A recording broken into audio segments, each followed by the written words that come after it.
Cette capsule vous est présentée par Evo Retro, marque cool d'accessoires de jeux vidéo et de protecteurs pour mettre en valeur vos collections de figurines Funko Pop ou cartes Pokémon. Ici Sarah de Ciné Techno et voici la critique de Cuphead The Delicious Last Course pour Nintendo Switch. Ce DLC est développé et publié par Studio MDHR et il est disponible depuis le 30 juin 2022. On le retrouve également sur PlayStation 4, Xbox One et PC. Le jeu d'origine est requis pour y jouer. En 2017, Studio MDHR publiait Cuphead, un jeu de plateforme et de run and gun avec en plus des phases de shoot 'em up qui rendait hommage au dessin animé de type Rubber Hose des années 1920. 5 ans plus tard, à la suite d'une annonce initiale en 2018, s'ajoute le DLC de Delicious Last Course, dans lequel Madame Callis découvre qu'un biscuit lui permet d'échanger sa place de fantôme avec Mughead. Cependant, l'effet de ce biscuit est de courte durée et elle redevient vite un esprit. Heureusement, le chef pâtissier La Salière a créé une recette de tartelettes aux effets plus permanents, mais pour laquelle il faudra recueillir les ingrédients en terminant des tableaux sur l'île Aquarelle.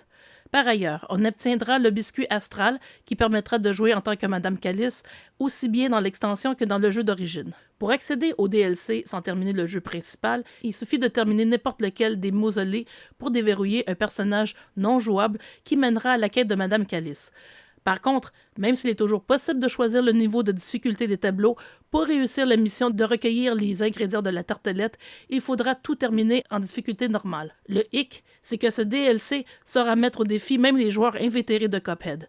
Vu sa durée assez courte, un excellent joueur pourra le terminer en moins d'une heure, bien que la plupart des joueurs devront y consacrer plus de temps pour maîtriser chaque niveau. Tout comme dans le jeu principal, on peut jouer à 1 ou à 2 joueurs locaux en mode coopératif. Tout comme le jeu principal, le design visuel est époustouflant et vaut à lui seul la peine de l'essayer. Les amateurs de dessins animés d'il y a un siècle seront une fois de plus émerveillés par le respect du style de l'époque.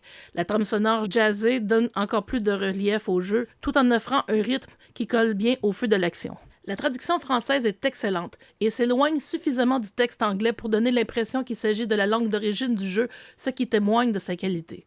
Sur Switch, le jeu est très stable, mais vu son niveau de difficulté, il est recommandé de jouer plutôt en mode télé avec une Pro Controller qu'en mode portatif avec les Joy-Con. La difficulté légendaire de Cuphead en a fait aux yeux des gens le Souls-like des jeux de plateforme et de run and gun. Malgré cela, il est quand même possible de maîtriser les tableaux avec un peu de pratique et de persévérance. Maîtriser la capacité d'esquive est un élément essentiel pour réussir à se rendre jusqu'au bout. Il est juste dommage que les joueurs soient pénalisés en optant pour le niveau de difficulté facile plutôt que normal. Cela étant dit, cela ne rend la victoire que plus savoureuse encore. The Delicious Last Course est un très bon DLC qui complète bien Cuphead, tant pour les nouveaux venus que pour les vétérans. Il aurait été appréciable de savoir dès le début comment accéder à ce DLC, mais quiconque joue un peu au jeu principal peut le débloquer assez rapidement. The Delicious Last Course pour Switch obtient la note de 9 sur 10. Merci d'avoir été à l'écoute.